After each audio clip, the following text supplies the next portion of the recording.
আমি যদি ভালো বুঝে থাকি যে বিএনপি এটা বলতেছে যে না দেওয়ার কোনো সুযোগ নাই, কিন্তু আপনারা কি হ্যাঁ না দিতে বলতেছেন, হাঁ দিতে বলতেছেন লোকরে, নাকি বলতেছেন গণভোটের কথা ভুলে যাও, আমাদেরকে খালি ভোট দাও, ধানের শীষে খালি ভোট দাও? মানে আপনাদের স্ট্যান্ড না পয়েন্টটা কি? আমরা তো মানে বিএনপি তো আমরা তো ভোট বিএনপি তো এটা পরিষ্কার করতে পারে, তাই না, যে আপনারা যেহেতু আমরা জুলাই সনদের পক্ষে, আপনারা হ্যাঁ ভোট দিন, কিন্তু আমরা তো না এখনো দেওয়ার ভোটের সুযোগ নাই এর অর্থটা কি আমি বুঝি না। মানে না দেওয়ার সুযোগ নাই, না, গণভোটও দিয়েন না, মানে শোনেন, ব্যাপারটা কি এরকম? জামাত জামাত তো অনেক কথা বলে যাচ্ছে এখন। জি। তারা বলছে যে লেভেল লেভেল প্লেইং ফিল্ড হচ্ছে না, একজনকে বেশি প্রোটোকল দেওয়া হচ্ছে, প্রতিদিন প্রতি রকম নানা রকম এই কথা। কথা তো আমার মিথ্যাও তো না আপা, কথা তো মিথ্যাও না না। মিথ্যা না, তারেক কিন্তু সাহেব যে কথাটা প্রোটোকল পাইলেন, মানে উনি তো এখন একটা পার্টির, যখন আসছেন পার্টির ভাইস চেয়ারম্যান, মানে কি বলে, ভারপ্রাপ্ত চেয়ারম্যান কিন্তু ছিলেন, কিন্তু আপনি আপনি তো প্রধানমন্ত্রীর চেয়ে বেশি নির্বাচনে প্রোটোকল পাইছেন। নামেননি। জি। আপনি তো নির্বাচনে এখনো নামেননি, জি। তাহলে আচরণবিধি ভঙ্গ হবে কেমন করে? আপনি তখনই কথা বলবেন যখন আপনি দেখবেন আপনার বাস্তব। এখন জামাত কি করে বলে তারা যে বিভিন্ন জনকে উপহার দিচ্ছে, তারা যে জান্নাতের টিকিট বিক্রি করছে, হুম। এগুলো এগুলো কি আচরণবিধি লঙ্ঘন নয়? না তাহলে আমরা তো কোনো কথা বলছি না। আচরণ বিধিটা আমি ওই পাশে রাখি। আমি আপনাকে একটা সরাসরি প্রশ্ন করি, কেন আপনি রাখবো? না, আমি আপনি বললেন আর কি, একটু আপনি আমাকে বলেন যে ধরেন আমি একজন ভোটার, আমাদের যারা শো দেখতেছে তারা একটা ভোটার, তো আপনি তাদেরকে গণভোটে হ্যাঁ দিতে বলতেছেন না না না দিতে বলতেছেন, নাকি গণভোটে পার্টিসিপেশন আমি না করতে বলতেছেন? কেন কেন আমরা না করতে বলবো? না করার তো কোনো সুযোগ নেই। আমরা তো বললাম তো আমরা অঙ্গীকারবদ্ধ, তারা হ্যাঁ করুক। আপনারা বলবেন কিনা যে হ্যাঁতে ভোট দেন? আচ্ছা, আমরা তো বলবোই। আমি তো বললাম যে আমাদের তো ভোটই শুরু হয় নাই, তা ওকে। আমরা কাকে বলবো, কি বলবো? না, ধরেন আপনারা ধানের শীষে ভোট দিতে বলতেছেন, গণভোটও যেহেতু হইতেছে সঙ্গে, তাতে একটা হ্যাঁ ভোট দিতে বলবেন কিনা সেটা জানতে চাচ্ছিলাম। এটা তো অবশ্যই, যখন ভোট ভোট চাইতে যাব তখন তো অবশ্যই এটা বলতে হবে। ওকে। আমরা আপনারা যখন ভোট চাইতে যাবেন, সেটা তো সেইটার ক্ষেত্রে আবার আপা, ওইটা যেটা আপনি বলতেছিলেন যে জামায়াতে ইসলামীর পক্ষ থেকে আসলে নির্বাচনী আচরণবিধি লঙ্ঘন করা হয়েছে কিনা, জামায়াতের যেটা প্রধান অভিযোগ, এইটা নিয়ে যদি আপা একটু বলেন যে আসলে নির্বাচনটা হতে এখনো আরো 1 মাস বাকি, কিন্তু বিএনপির যে প্রভাব, সেইটা কি খুব ওভারওয়েলমিং দেখা যেতেছে কিনা? বিএনপির নেতা যখন আসতেছেন, রাষ্ট্রীয় যন্ত্রগুলি খুব বেশি ব্যস্ত হয়ে যেতেছে তাদেরকে প্রোটোকল দিতে, এরিয়ার ব্যবস্থা করতে, এরকম মনে হচ্ছে কিনা আপা, যে মানে আসলে যদি আপনি খুব নিরপেক্ষ জায়গা থেকে জিনিসটা দেখেন? দেখুন, এটা একটা কঠিন প্রশ্ন, কারণ আপনারা হয়তো জানেন যে আমাদের জনাব তারেক রহমান সাহেব, আমাদের যে বর্তমান চেয়ারম্যান যিনি, হুম হুম তাকে মেরে ফেলার চেষ্টা করা হয়েছিল হুম হুম। এবং তার জীবনের নিরাপত্তা এখনো নাই। আপনি দেখেন হাদিকে কিভাবে মেরে ফেললো। আমাদের কথা হচ্ছে যে আমরা কখন যাচ্ছি, আমরা যখন আমরা ওনার জীবনের নিরাপত্তাটা আমরা এই জন্যই চাচ্ছি যে আমরা তো চাই না যে এরকম একের পর এক মৃত্যু এসে আমাদের ইয়াং যে গ্রুপটা আছে যারা সত্যিকার অর্থে দেশকে গড়ে তুলবে, তাদেরকে আমাদের কাছ থেকে চলে যাবে। সেই কারণে ওনার যে রাষ্ট্রীয় যেটা পেয়েছেন, সেটা পেয়েছেন ওনার নিরাপত্তার জন্য। হুম। এখন আপনার যখন নির্বাচন হবে, সেখানে আচরণ বিধিতে কতটুকু, সেখানে সবাই কিন্তু বডিগার্ড এবং ইয়ে পেয়েছে, হুম প্রত্যেক হুম। প্রার্থী পেয়েছে। তো সেখানে কতটুকু আচরণ বিধি লঙ্ঘন হবে কি হবে না, কিংবা লেভেল প্লে ফিল্ড হবে কি হবে না, সেটা তখন বিবেচনা করা যাবে। এখন তো এই কথা বলে লাভ নাই। আচ্ছা আপা, আমি গণভোটের প্রসঙ্গে আবার একটু গণভোটের প্রসঙ্গে আসি, ব্যাক অ্যান্ড ফোর্থ করি, যে আপনি নিজেও কিন্তু অভিযোগ করেছেন আপা যে সংস্কারের যেসব বিষয়ে বিএনপির আপত্তি আছে, সেগুলিতে বিএনপি নোট অফ ডিসেন্ট দিয়েছে, যেটা আজকেও আপনি কিছুটা আসলে টাচ করেছিলেন আমার মানে মানে আমার হ্যাঁ, আমার আমার আমার কথার প্রেক্ষিতেই। তো সেগুলি ঐক্যমত্য কমিশন সেভাবে আমলে নেয় নাই, আপনি সেটা বলছেন যে তারা নিজেদের মতো কিছু বিষয় জুলাই সনদে দিয়েছেন, যা গণভোটের জন্য তুলে ধরা হয়েছে। এখন গণভোটের রেজাল্ট যাই হোক, আপনারা ক্ষমতায় গেলে এই বিষয়গুলি আপনারা আসলে কীভাবে ডিল করবেন? অনেকেই বলতেছেন যে বিএনপি ক্ষমতায় গেলে হয়তো এই গণভোটে যাই আসুক না কেন, সংস্কারে যাই আসুক না কেন, সেগুলি বিএনপি আসলে পাশ করবে না, বা বিএনপি কোনোভাবে আটকে দিবে। এখন তো শুধু বিএনপি থাকবে না, এখানে তো আমাদের অন্যান্য দলও থাকবে। এবং বিএনপি আসলে করবে না কিংবা অন্য দল আসলে করবে, এটা তো এখন আমাদের অতিরিক্ত কথা, ভবিষ্যৎ নিয়ে পরিকল্পনা করা। কিন্তু হুম সেটা যে হবেই এবং বিএনপি করবে কি করবে না, সে তখনকার সংসদ বুঝবে সেটা, এটা তো আমরা এখন বলতে পারি না। উম, কিন্তু আপা আমাদের কেমন জানি সন্দেহ হচ্ছে যে আপনারা গেলে আর সংস্কার করবেন না। ইজ ইট, মানে এই সন্দেহটা কি রাইট না, সন্দেহ? সংস্কার, আমাদের সংস্কার করার, পুরো রাষ্ট্র কাঠামোর সংস্কারের জন্য আমরা অঙ্গীকারবদ্ধ। আমরা সংস্কার অবশ্যই করব, কেন করব না? আমাদের প্রতিটি ক্ষেত্রে আমরা সংস্কারের জন্য বিভিন্ন রকম পরিকল্পনা আমরা নিয়েছি। হ্যাঁ, হয়তো সময় লাগবে, আমরা একদিনে করতে পারবো না, 2 বছর 3 বছর হয়তো লাগতে পারে, 4 বছর, এটা তো আমাদের সময় প্রয়োজন। আপা আমি আপনার কাছে আসছি, আমাদের একজন দর্শক একটা ইন্টারেস্টিং মন্তব্য করছেন, ওনার নাম ফাহিম শেখ 8128। উনি বলছেন, খালিদ ভাই আপনার যদি সাহস থাকে তাহলে গৌতম দাদাকে নিয়ে আসেন, আপনার আমলীগের দালালি বিএনপির দালালি ছুটাই দিবে। আমি ওই দর্শকের উদ্দেশ্যে বলছি, আমরা জনাব গৌতম দাসকে চেষ্টা করেছি, অনেকদিন ধরেই চেষ্টা করছি, উনি যদি আমাদের অনুষ্ঠানে আসতে চান আমরা অবশ্যই তাকে নিয়ে আমরা মানে মানে দালালি ছুটানোর জন্য না হোক, আমরা কিছু শেখার জন্য হলেও তাকে নিয়ে আসতে চাই। আপনার জন্য আমার প্রশ্ন আপা, যে আপনার দল জুলাই সনদে সই করেছে, যেটা আপনি আগে বললেন, যুগপত সঙ্গীদের কথা আপনি বললেন, যারা রাষ্ট্র সংস্কারের কথা বলেছেন, আপনাদের নিজস্ব 31 দফা আছে। আপনি আমাদেরকে খুবই রাইটলি 2015 সালে বেগম জিয়ার দেওয়া 20-30 যে ভিশন 2030, সেইটাও আপনি আমাদের স্মরণ করাই দিয়েছেন। কিন্তু আমরা এটাও দেখছি, জনাব তারেক রহমান দেশে আসা পরপরই বলছেন যে আই হ্যাভ এ প্ল্যান। কিন্তু আমরা তো আপনাদের নির্বাচনী ইশতেহার আসলে দেখতে চাই। নির্বাচনী ইশতেহারের মধ্যে আপনারা কিভাবে কি করবেন সেইটাও আমরা বুঝতে চাই। 1.5 বছরে 1 কোটি লোককে চাকরি দিতে চান, এটা কিভাবে বাস্তবে আপনারা সম্ভব করবেন? শিক্ষিত বেকারদের বেকার ভাতা দেওয়ার পরিকল্পনা আপনাদের কিভাবে বাস্তবায়ন করবেন?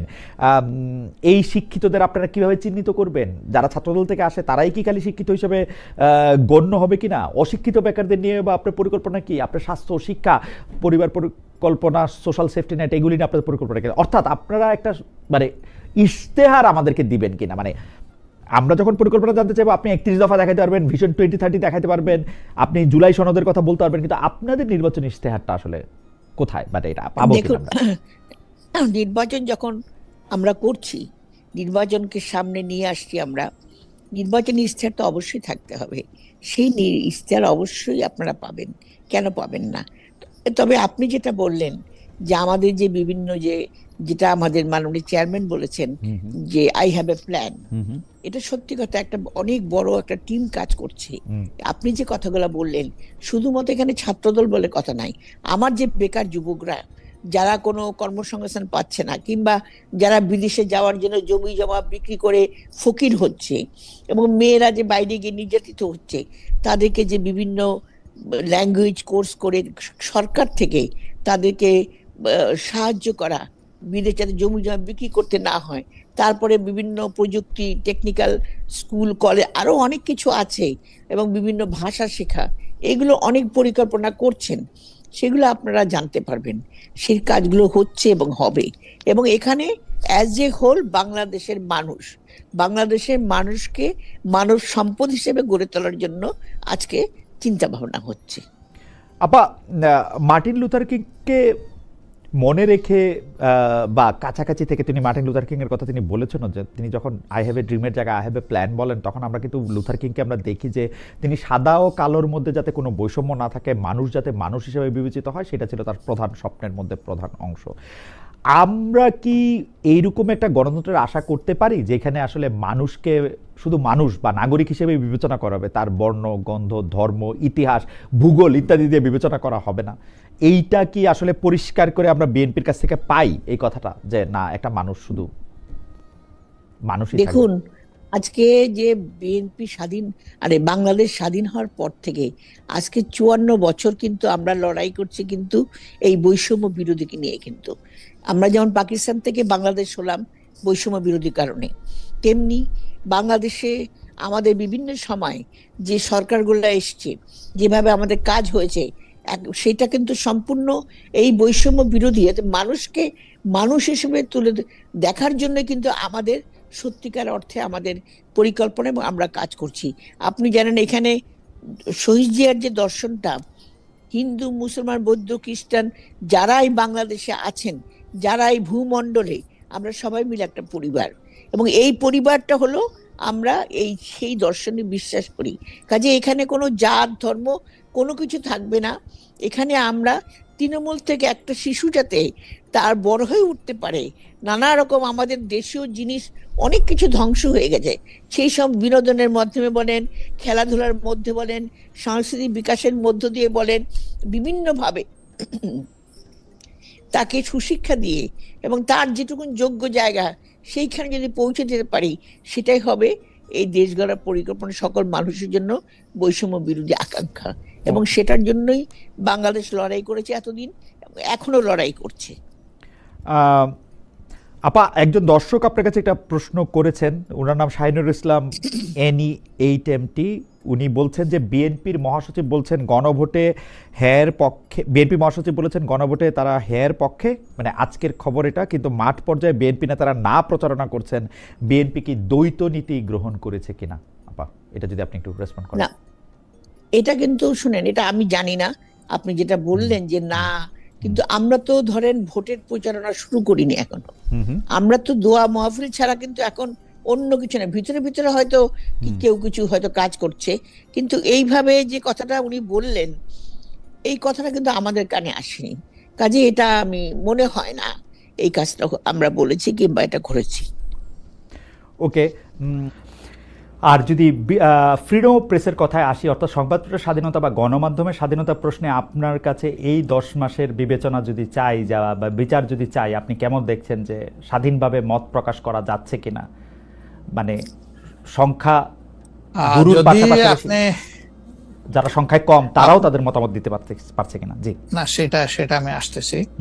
যদি আপনি in comparison two previous period, that is last 15.5 years, even another 2 years you can add with it.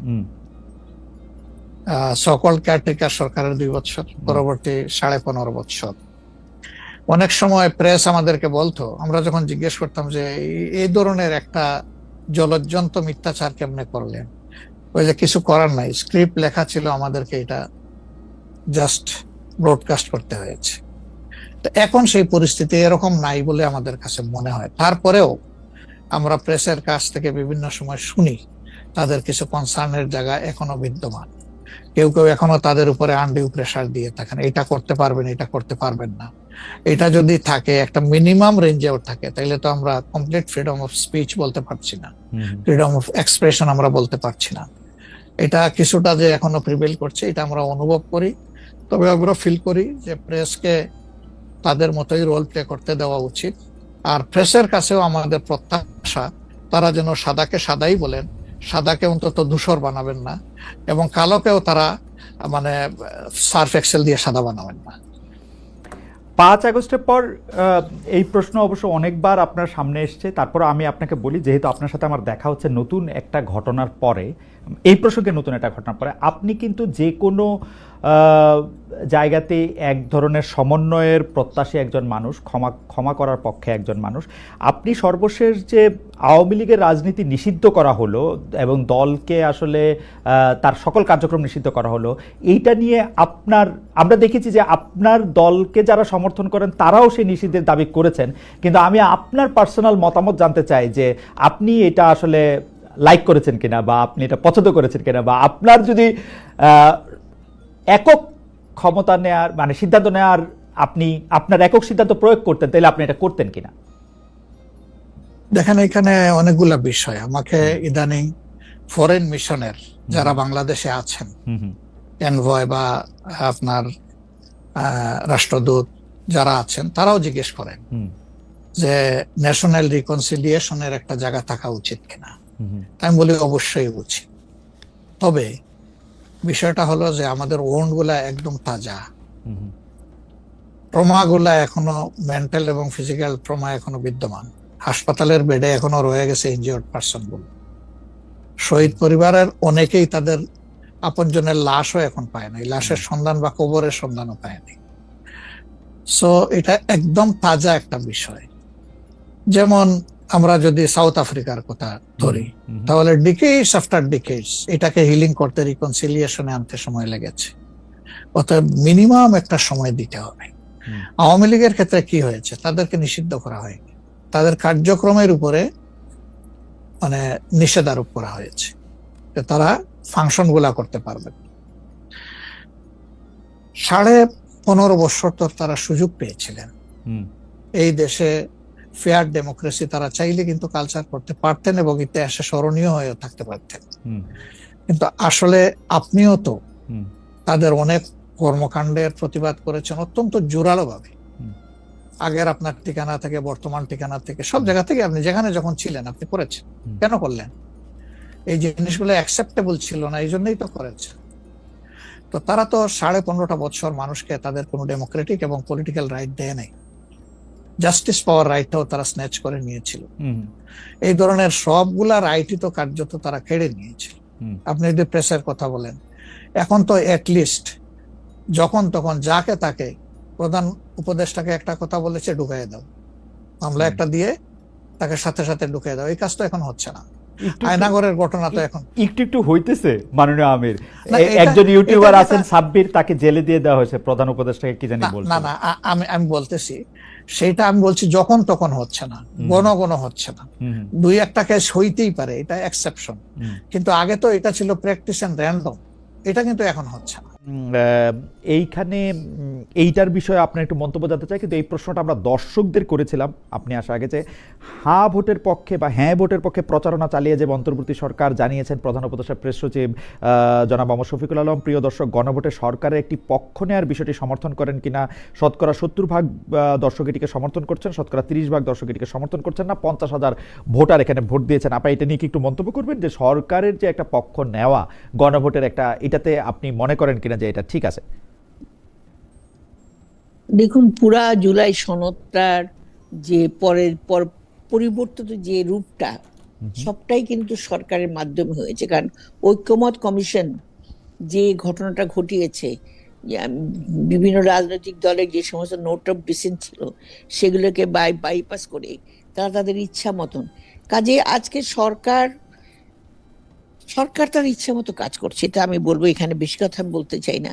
সরকার তার ইচ্ছা মতো কাজ করছে এবং সে করতে পারে, এটা তাদের তো এই পর্যন্ত করে আসছে। ওকে, আচ্ছা আপা, 2001-2006 বিএনপির নেতৃত্বে জোট সরকার ছিল। তো 1991-96 সালে যে বিএনপি সরকার ছিল, তার সাথে 2001 থেকে 2006-এর বিএনপি সরকারের মধ্যে সবাই একটা বড় পার্থক্য টানেন, যে ওই সময় বিএনপি সরকারের সময় অনেক বেশি দুর্নীতি হয়েছিল, দুর্নীতিতে চ্যাম্পিয়ন হয়েছিল, দুর্নীতি তারা প্রতিরোধ করতে পারে নাই। অনেক জায়গায় অনেক বড় বড় নাম আমরা সে সময় শুনেছি, আমরা পার্সেন্টেজের কথা শুনেছি, আমরা ভবনের কথা শুনেছি। এমনকি এই জায়গাটা থেকে আপনি আসলে এই ব্যাপারটাকে কীভাবে ডিল করবেন, যে বিএনপি তো আসলে 2001 থেকে 2006 পর্যন্ত যে সরকারটা ছিল, সেই সরকারের ক্ষেত্রে দুর্নীতির একটা মারাত্মক অভিযোগ আমরা দেখতে পাই। বিশেষ করে জামায়াতে ইসলামী এটা বারবার তোলে, যদিও জামায়াতে ইসলামীর দুজন মন্ত্রীও সেখানে ছিলেন। তারা বলে যে তাদের দুজন মন্ত্রী ছাড়া বাকি সবগুলি মন্ত্রণালয়ে আসলে দুর্নীতি ছিল। দেখুন, দুর্নীতির কথাটা তো বলা খুব সহজ, কিন্তু প্রমাণ কিন্তু সেভাবে কিন্তু হয় না। আমরা 2001 থেকে, হ্যাঁ কিছুটা হয়তো আপনি যেটা বললেন কিছু কিছু ক্ষেত্রে হয়তো হতে পারে, কিন্তু সেইভাবে দুর্নীতি হয়েছে।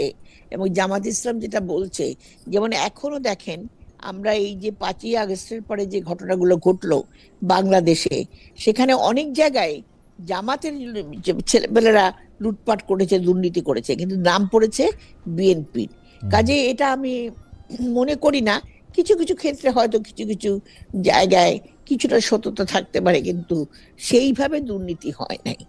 না পা, এইটা যদি আপনি বলেন, আমি একটু বিনয়ের সাথে এটাতে দ্বিমত করতে চাই। আপনি জামায়াতের নাম, ছেলেপেলেদের নাম দিয়ে বিএনপির হয়ে দুর্নীতি করা, সেটা তো তৃণমূল পর্যায়ে, সেটা অন্য জিনিস। কিন্তু যারা অফিস হোল্ড করেছেন, সেই মন্ত্রী থেকে শুরু করে দেশের শীর্ষ নেতৃত্ব পর্যন্ত, আমরা বহুবার বহু ক্ষেত্রে আমরা দেখেছি যে একদম অভিযোগ এরকম আসছে যে এই ভবনে টাকা না দিলে বা এই রকম পার্সেন্টেজ ব্যবহার না করলে আসলে বাংলাদেশে কোনো কাজ করা যেতেছে না। ওই রকম তো আমরা সে সময়কার যদি পত্রপত্রিকা দেখি, আমি নিজে সে সময় মাঠের সাংবাদিক ছিলাম, আমার নিজেরও অভিজ্ঞতা আছে, যেগুলি ব্যবসায়ীরা অভিযোগ করতেছেন, যারা ভুক্তভোগী তারা অভিযোগ করতেছেন। বারবার এই ব্যাপারগুলি পত্রপত্রিকায় কথা হচ্ছে, টিআইবিকে বারবার এগুলি নিয়ে কথা বলতে হয়েছে, আমরা নিজেরা অসংখ্য রিপোর্ট করেছি এসব নিয়ে। কিন্তু আপনি যে বললেন ঠিক আছে, এটা বুঝলাম যে অমুক জায়গায় টাকা না দিলে, কিন্তু এই এই দুর্নীতি কেউ কি প্রমাণ করতে পেরেছে? আপা দুর্নীতি আমি সেটা প্রমাণ জানি। করা কিন্তু এটা অনেক কঠিন কাজ, এটা কখনো প্রমাণ করা যাবে না পরবর্তীতে কেন? তো আবার দেখলাম টাকা পর্যন্ত পাচার হয়েছে, ব্যবসায়ীরা নিজেরাই টাকা পাচার করছে। এটা তো সরকারের আর ছত্রছায়া, তো পরবর্তীতে একই ঘটনা ঘটেছে, আহ, তাই না? Fair enough. আমি আমি আপনাকে বলতেছিলাম যে মানে এই যে রাজনৈতিক বাকযুদ্ধটা, মানে সত্যিকার অর্থে অনেকে কিন্তু আপা আপনি জানেন যে পারসেপশন ইজ এ রিয়েলিটি। আমি যদি ব্যাপারটাকে অন্যভাবে বলি তাহলে বিষয়টা হচ্ছে এরকম যে অনেকেই বলে থাকেন যে বাংলাদেশে আসলে আপনি যদি স্পিড মানি না দেন তাহলে ব্যবসা করা যাবে না, আপনি যদি আসলে আপনার জমিটার সব কিছু প্রপার রাখতে চান আপনি টাকা না দিলে এটা হবে না, আপনি যদি একটা ভবন বানাতে চান সেটা হবে না, এবং সেগুলি প্র্যাকটিক্যাল। এই টাকাগুলি কি আসলে বা বাংলাদেশে যে ঘুষ খাওয়া হয় সেটা তো আমিও জানি আপনিও জানেন আপা, যে বাংলাদেশে যে দুর্নীতি করা হয় সেটা আমিও জানি আপনিও জানেন। তো এইটা আপনি কি মনে করেন সরকারের শীর্ষ পর্যায়ে যদি এটাতে ইনভলভ না থাকে তাহলে কি এটা করা সম্ভব? ধরা যাক আমি সরাসরি প্রশ্ন করি, আওয়ামী লীগ আমলে যে দুর্নীতি হয়েছে, শেখ হাসিনা বা ফার্স্ট ফ্যামিলি বা শেখ হাসিনা ফ্যামিলি যদি ওই দুর্নীতিতে সুবিধাভোগী না হতেন তাইলে কি দুর্নীতিটা এরকম মহিরোহের আকারে ছড়াতো? না, সেটা ঠিক যেটা বলছো, যে যে একেবারে শীর্ষ পর্যায়ে না হলে পরে আজকে দেশটার এইভাবে দুর্নীতি, এখন তো ওপেন ঘুষ খাওয়া হয় একটা কাজের জন্য। এক ফাইল থেকে আগে একটা টেবিলে দিতে হতো, এখন মধ্যে 10টা টেবিলে দিতে হয় টাকা। এটা হচ্ছে, কিন্তু এই যে মানসিকতা চেঞ্জ, এটা কেন হচ্ছে? এটা হচ্ছেই আমাদের উপর থেকে যে চিন্তা ভাবনা, এমনকি সচিবরা পর্যন্ত সব দুর্নীতিবাজ হয়ে গেল। আগে কিন্তু সচিবরা অন্তত এইভাবে দুর্নীতি করতো না, সত্যি কথা বলতে কি, এটা আপা আপনার অনেক আগের কথা। আপা আপনি যদি এটা এরকম অভিযোগ করেন তাহলে আমি এই কথা মানতে রাজি না। কারণ হচ্ছে যে আমি একটু আমার ডিসেন্টটা দিয়ে রাখি, কারণ হুসেন মোহাম্মদ এরশাদের সময় যত দুর্নীতি, সেই দুর্নীতির ক্ষেত্রে যতটা রাজনীতিবিদরা তার চেয়ে অনেক বেশি আমলারা ছিলেন। এখন আপনি সচিবদের উপর দায় দিচ্ছেন, কিন্তু এখন আমি দেখি রাজনীতিবিদদের দায় বেশি, কারণ সচিবরা সে সময় অনেক বেশি পাওয়ারফুল ছিলেন, এখন রাজনীতিবিদরা অনেক বেশি পাওয়ারফুল। ওই সময় মন্ত্রীদের কেউ চিনত না, কিন্তু আমরা প্রায় সকল সচিবদের চিনতাম, যারাই খোঁজখবর রাখতাম আর কি। মন্ত্রীদের চেয়ে পাওয়ারফুল ছিলেন সিএসপি অফিসাররা। সিএসপি অফিসাররা, হ্যাঁ, এক সময় সিএসপি অফিসাররা ছিল যাদের একবার যেন 303 বলে তো একবার অনেক সেই চাকরি চলে গেল অনেকের, সেই সময় ছিল। কিন্তু মাঝখানে সচিবরা ওইভাবে পাওয়ারফুল ছিল না, যেটা বর্তমান সময় হয়ে গেছে। ওকে, আপনি মাঝখানে মানে গণতন্ত্রের উত্তরণ মানে 91 সালের পরবর্তী এই সময়টুকুর কথা আপনি বলছেন, যে সেই সময়টার মধ্যে এখন কি আপনি মনে করেন, আচ্ছা ঠিক আছে আপা, এটা যদি আমি ধরেও নেই তাহলেও কি আপনি মনে করেন যে রাজনীতিবিদদের প্রশ্রয়, যেহেতু মন্ত্রীরা একটা, আপনি মন্ত্রী ছিলেন আপা, আপনি জানেন যে মন্ত্রীরা যেহেতু একটা মন্ত্রণালয়ের সিইও, তো মানে মন্ত্রীদের প্রশ্রয় বা সুবিধাভোগ ডিরেক্ট ছাড়া কি আমলাদের পক্ষে এগুলি করা সম্ভব? এটা তো আমি বলতে পারবো না, কারণ আমার মন্ত্রণালয়ে এমন কোনো ঘটনা ঘটে নাই। ওকে, এই কাজে আমি নিজেকেও এই সম্বন্ধে ধারণা নাই, মানে কোন রকম কোনো কিছুর মধ্যে। ওকে, তাহলে এর পরবর্তী প্রসঙ্গে তাহলে আসি আপা, যেটা হলো যে জাতীয় নির্বাচনের পর বিএনপি একটি জাতীয় ঐক্যমত্যের সরকার গঠন করতে চায়। সেই কথাটা কিন্তু আমরা অনেক দিন ধরে, একটা জাতীয় সরকার, জাতীয় ঐক্যমত্যের সরকার, বিএনপির এই সম্পর্কে কথা আমরা আসলে অনেক দিন শুনেছি, কিন্তু কেউ কেউ বলতেছেন যে তারেক সাহেব এই কথা এখন আর বেশি বলেন না, কারণ মানে উনি আর ক্ষমতার ভাগ দিতে চান না, এটা অনেকে বলেন। আপনার কাছে একটু শুনবো যে যদি আপনারা জাতীয় সরকার করেন তাহলে কি আপনাদের যে প্রতিদ্বন্দ্বী আছে, ধরেন জামাত, এনসিপি, তারা কি সেখানে সুযোগ পাবে কিনা? বিএনপি প্রস্তাবিত জাতীয় ঐক্যমত্য সরকারের আসলে রূপরেখাটা কি আপনি আমাদের একটু বলবেন কিনা, যে মানে এটা কেমনে? দেখুন, ওটা ওটা ওটা তো তখনই কথা হয়েছিল যে জাতীয় সরকার জাতীয় নির্বাচনের পরে আমরা জাতীয় সরকার গঠন করব, এটা কথা হয়েছিল। এবং সেই কথার পরে এটা নিয়ে তো যখন যে নির্বাচনটা হয়ে যাওয়ার পরে হয়তো এই সম্বন্ধে আলোচনা হবে, তার আগ পর্যন্ত রূপরেখা তো আমরা এখন কিছু বলতে পারবো না। তবে আমরা বলেছি, হ্যাঁ, আমরা জাতীয় সরকার গঠন করব, দরকার হলে আমরা বলেছি। দরকার হলে আপনারা প্রতিদ্বন্দ্বীদেরও সেখানে জায়গা দিবেন। সেটা আমি আমি আমার আমার নিজের কোনো ধারণা নাই। আচ্ছা, ওকে, মানে সেটা রূপরেখা সম্পর্কে আমরা আশা করবো যে ইশতেহার, এই জাতীয় সরকারের রূপরেখা, সেগুলো আমরা এর মধ্যে থেকে পাবো। আমাদের একজন দর্শক উনি বলেছেন যে আমাদের মতো সাধারণ জনগণ নিয়ে একটি ডিএম বিজয়, ওনার নাম, একটি প্রোগ্রাম কবে করবেন? আমরাও দেশ নিয়ে কথা বলতে চাই, আমাদেরকে সুযোগ প্রদান করার অনুরোধ করছি। ভাই, আমি বাংলাদেশে এসে যদি এটি সম্ভব হয়, আপনারা যদি আগ্রহী হন, তাহলে অবশ্যই একটি টাউন হল মতো বা প্রোগ্রাম করতে চাই, যেখানে আপনাদের সরাসরি মতামত বা প্রশ্ন আমাদের যারা রাজনীতিতে আছেন বা যারা আমাদের দেশের কর্তারা আছেন তারা ঠিক করে দিবেন। আপা, পরবর্তী প্রসঙ্গ জরিপ। নির্বাচনের আগে যেসব জরিপ প্রকাশিত হচ্ছে, সেখানে কোনো কোনো জরিপে বিএনপির অবস্থান ভালো। কেউ কেউ বলছেন তারেক সাহেব যখন আসছিলেন বাংলাদেশে বা এসে পড়েছেন, তার মাঝামাঝি সময় যে জরিপ, সেই জরিপে বিএনপি এগিয়ে আসছেন। কিন্তু সর্বশেষ আমরা যে জরিপ দেখলাম, সেই জরিপে আমরা দেখলাম যে জামায়াত আর বিএনপি নেক টু নেক। জামাত হচ্ছে বিএনপি থেকে মাত্র 1 পয়েন্ট পিছনে আছে, এবং যারা এই জরিপ করেছেন, ইন্টারেস্টিংলি তারা ছাত্র সংসদগুলির জরিপের ব্যাপারে তারা খুব মানে তারা খুব একুরেট হয়েছিলেন। আপনারা কি একটু ভয় পাচ্ছেন আপা যে আসলে জামায়াতি নির্বাচিত হয়ে যেতে পারে, আপনারা অনেক পিছনে পড়ে যেতে পারেন, বা জরিপের এই ফলটি আপনারা আসলে কিভাবে দেখছেন? দেখুন, আপনি হয়তো দেখেছেন এবং খুব ভালো করে জানেন যে যখন আমাদের চেয়ারম্যান সদস্য প্রত্যাবর্তন করেন, তখনকার যে অবস্থা, জনতার যে ঢল, এটাতে আপনি এইটুকু অন্তত রাখবেন যে মানুষের যে বিশ্বাস এবং আস্থা, সবটা কিন্তু বিএনপির আছে এখনো। বিশেষ করে আমার দেশনেত্রী বেগম খালেদা জিয়া, তখনও তিনি বেঁচে ছিলেন, তার আদর্শ, প্রেরণা এবং তার যে আপসীন ভূমিকা, যেটা সমগ্র বাঙালির জাতিকে ঐক্যবদ্ধ করেছিল, এবং তার সঙ্গে সঙ্গে আমাদের তারেক রহমান সাহেব যে ভূমিকা রেখেছেন এই সুদূর লন্ডন থেকে, যাতে করে পুরো বিএনপি সংগঠিত হয়ে জনগণকে পর্যন্ত ঐক্যবদ্ধ করেছেন, এটা কিন্তু একটা আস্থার বহিঃপ্রকাশ ঘটেছে তার আসার পরে যে ঘটনা ঘটে। কাজেই জরিপ আমরা কিন্তু মোটেই ভীত নই। এই কারণে আমরা জনগণের উপর বিশ্বাস রাখি। তারা যদি মনে করেন যে জামাতকে ভোট দিলে জামাত যদি ক্ষমতায় আসে, সেটা করতে পারেন, কিন্তু আমরা বিশ্বাস রাখি যে জনগণ বিএনপিকে ভোট দেবে, কারণ বিএনপির উপর তাদের আস্থা আছে, বিশ্বাস আছে।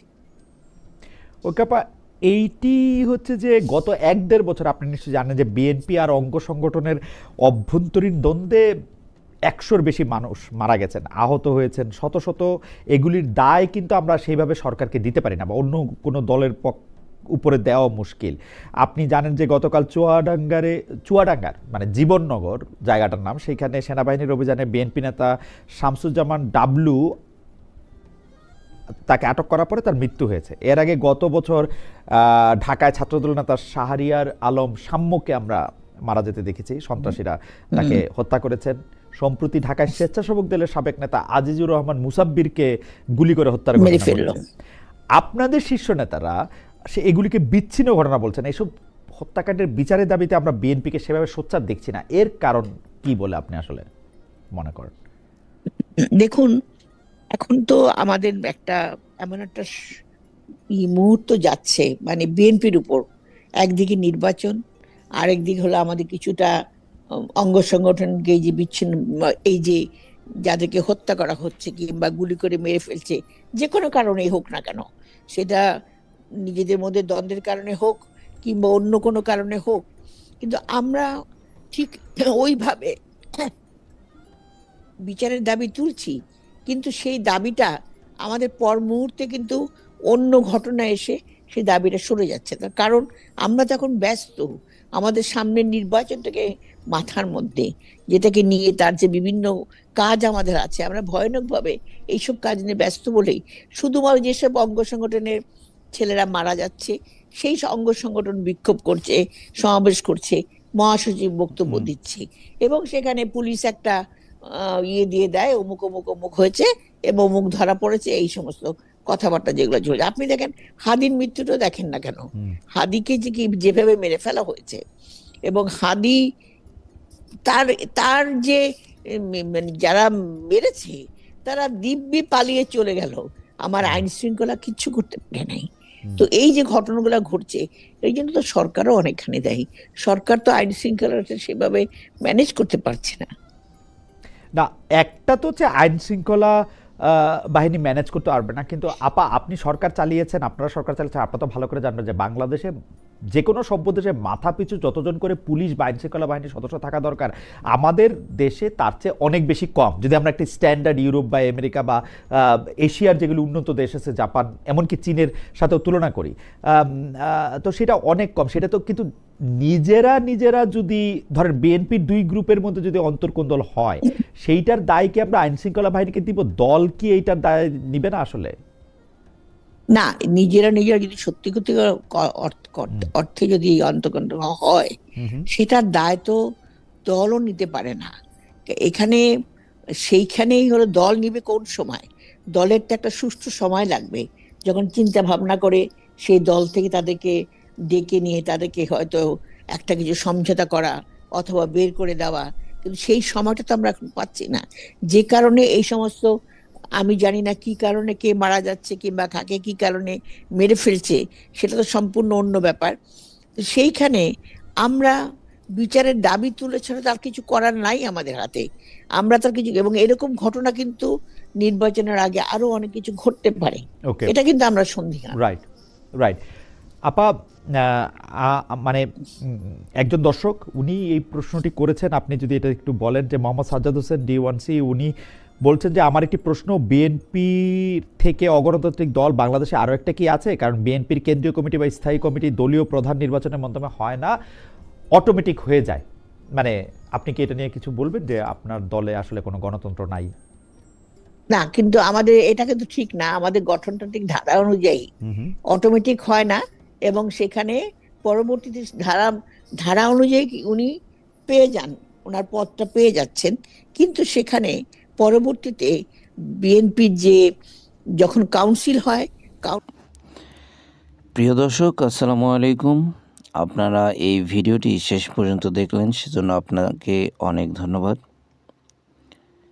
আজকের এই টকশোতে আলোচনা করছেন খালেদ মহিউদ্দিন এবং জামায়াতে আমির ডক্টর শফিকুর রহমান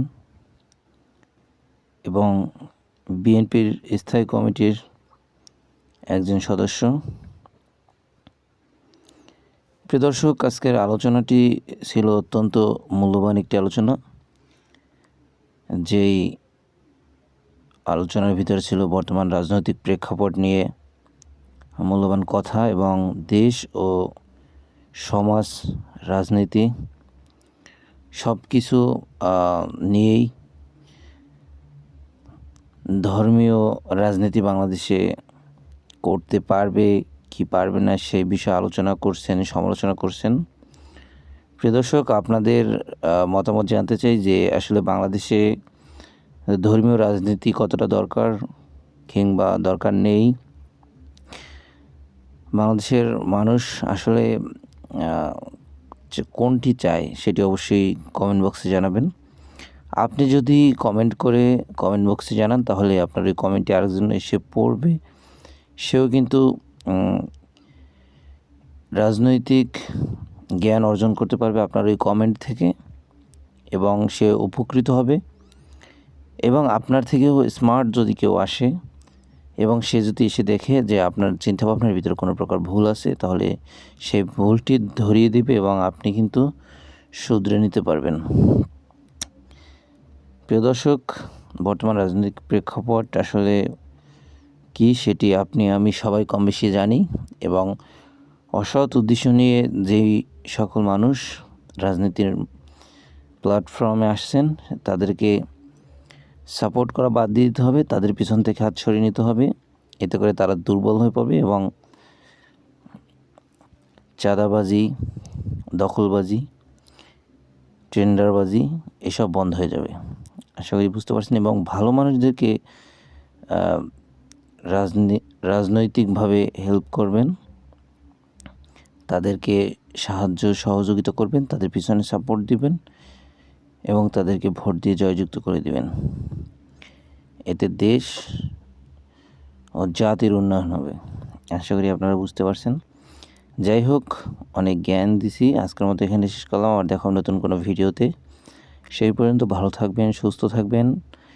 যারা এখনও আমাদের এই চ্যানেলটিকে সাবস্ক্রাইব না করেছেন, একটি সাবস্ক্রাইব করে দিবেন। আল্লাহ হাফেজ।